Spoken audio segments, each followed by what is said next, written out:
O, Lucille, ano nangyari sa'yo? Long, bloody story, pero wala, ganun pa rin. Na-endanger na ako't lahat, hindi ko pa rin nakuha si Jaime.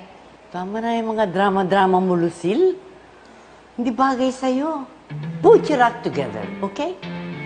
Parang gusto ko na mag-give up, Ninang. Everything I do ends in shambles. At least in London, I can get things easily. Pero dito, todo effort na ako, wala pa rin. Lucille, you cannot give up now. Nakasandal ako sa'yo. Ayoko manalo si Andrea. Understand that? Ninang, kung pagandahan lang ang labanan, panalo ko, but it's not easy-peasy. So ano, you just give up? Forget everything?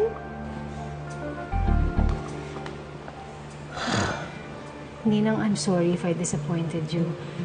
Pero mukhang wala na talagang pag-asa para mabawi ko si Jaime. Chandler and I will just go back to London. Huwag mo na akong pigilan, Ninang, because I've already made up my mind. Don't force me to stay.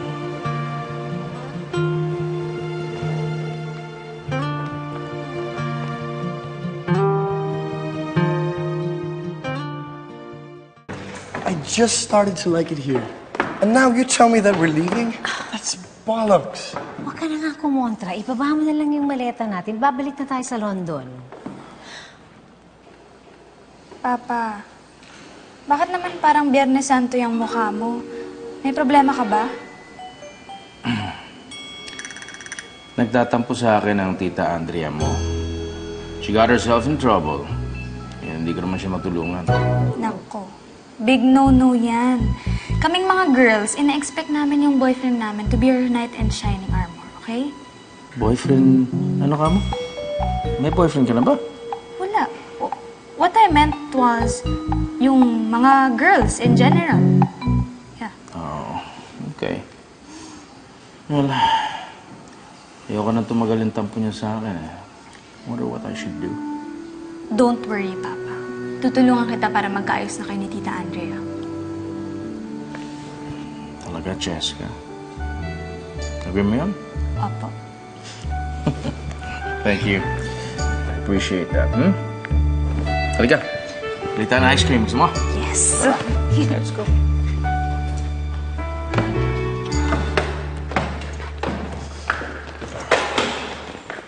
Hindi na tayo aalis.